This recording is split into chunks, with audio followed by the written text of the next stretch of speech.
Lunes ang ika-8 araw ng impeachment trial. Naging sentro rin ng pagdinig ang usapin sa sabina ng financial records ng Vice-Presidente at ang naging mga panuntunan ng impeachment court sa pagtalakay ng kaso.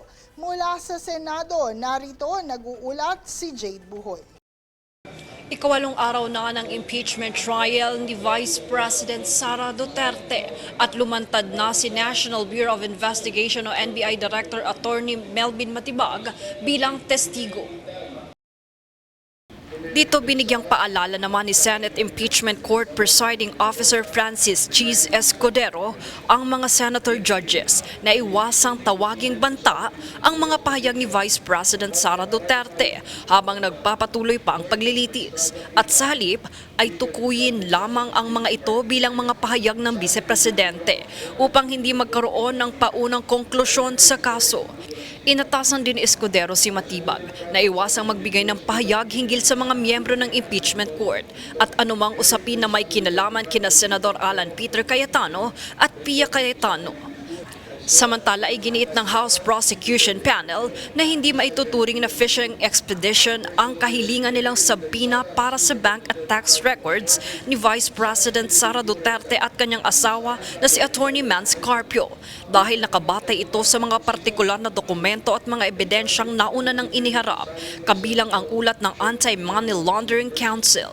Magmula dun sa naging testimonya at dokumentong present ng Executive Director ng AMLAC, nakita na ho doon yung financial transactions amounting to 6.7 billion ng Vice Presidente.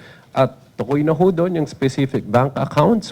Ayon kina Private Prosecutor Attorney Benjamin J. Tolosa Jr. at House Prosecutor Akbayan Representative Shell Jokno, malinaw ang layunin ng sabina na masuri ang mga record na may kaugnay sa umano'y bilyong financial transactions at mga alegasyon ng unexplained wealth na nakapaloob sa Article 2 ng Articles of Impeachment. Isang big step forward insofar as the prosecution of Article 2 on unexplained wealth is concerned.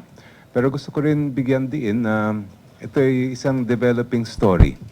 Hindi pa ito tapos dahil simula pa lang actually ito ng pag-prepare namin for the documents that will be produced on July 30. Nauna nang pinagbigyan ng Senado ang kahilingan ng prosecution na magpalabas ng sabina.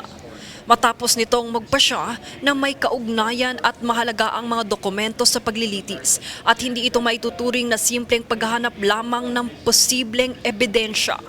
Samantala, inihayag naman ni Defense Counsel spokesperson Attorney Michael Poa na nagulat sila sa ulat na malaking bahagi ng naging resolusyon ng impeachment court hinggil sa sabina ay naihanda bago pa magsimula ang paglilitis noong July 6. Ngunit iginiit niyang nirerespeto pa rin nila ang naging pasya ng Senado at wala pa silang desisyon kung dadalhin ito sa Korte Suprema.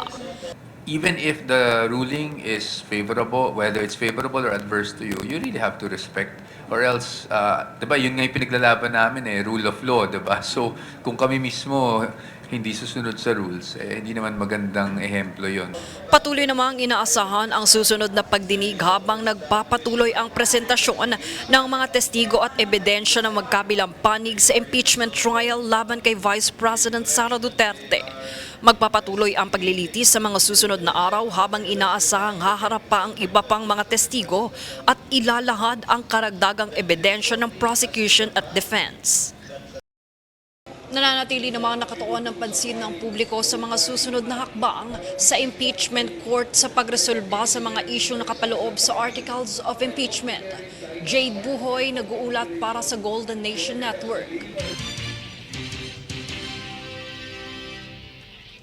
Nagpalitan ng panibagong pahayag sina Senate Minority Leader Alan Peter Cayetano at Senator Panfilo Lacson kaugnay ng mga alegasyon ng Ghost Project at umano'y irregularidad sa mga infrastructure projects sa Taguig City. Para sa buong detalye, narito si Jade Buhoy. Nagpalitan ng panibagong pahayag sina Senate Minority Leader Alan Peter Cayetano at Senador Panfilo Ping Lacson kaugnay ng mga alegasyon ng ghost projects at umano'y irregularidad sa mga infrastructure projects sa Taguig City. Habang iginiit ni Cayetano na nauna nang nilinis ng Department of Public Works and Highways o DPWH ang mga proyekto sa lungsod. Sinabi naman ni Lacson na nagpapatuloy ang pangangalap nila ng ebidensya kaugnay ng mga umano'y anomalya. Sa kanyang Facebook live stream, question ni Senate Minority Leader Alan Peter Cayetano ang panibagong verifikasyon ng Department of Public Works and Highways sa mga proyekto sa Taguig matapos umanong 3 beses na tiyakin ni DPWH Secretary Vince Dizon na walang natukoy na ghost project sa lungsod. Sinabi rin ni Cayetano na matagal na niyang isinusulong ang mas mahigpit na dokumentasyon ng lahat ng infrastructure projects sa pamamagitan ng pagkuha ng mga larawan mula sa pagsisimula hanggang sa pagtatapos ng konstruksyon upang mapalakas ang transparency at madaling matukoy ang anumang irregularidad. Nananawagan din siya sa mga otoridad na palawakin ang pagsusuri sa iba pang mga lungsod at huwag lamang ituon sa Taguig ang investigasyon sa umano'y ghost projects. Samantala, sa hiwalay na pahayag, sinabi naman ni Senador Lacson na patuloy silang tumatanggap ng impormasyon at ebidensya mula sa mga impormante at testigo kaugnay ng umano'y 6.79 billion peso budget insertion at mga proyektong pinagdududahang may irregularidad sa Taguig. Iginit pa ni Lacson na lehitimo ang kanyang mga ari-arian at kita, habang sinabi niyang ipagpapatuloy ang pangangalap ng ebidensya upang maiharap ang mga ito sa mga kinauukulang institusyon. Naninindigan naman si Cayetano na walang ghost project sa Taguig at hinamon si Lacson na siyasatin din ang iba pang mga lungsod upang matiyak na patas ang isinasagawang investigasyon. Kaugnay nito, sinabi rin ng Malacanang na maghahain ito ng mga ebidensya bilang tugon sa pahayag ni Cayetano hinggil sa umano'y pagtanggi ni Pangulong Ferdinand Marcos Jr. sa kanyang panukalang 10,000 pesos na ayuda noong 2022.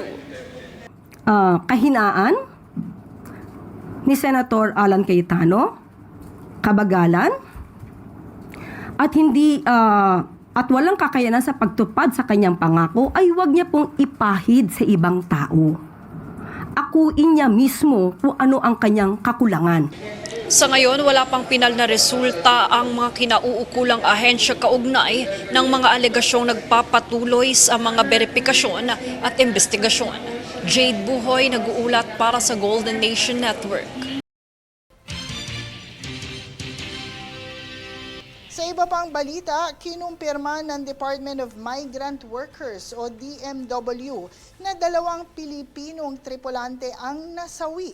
12 naman ang sugatan habang may isang nawawala matapos ang naging serye ng pag-atake sa mga commercial vessel sa Black Sea bunsod ng tumitinding tensyon sa pagitan ng Russia at Ukraine.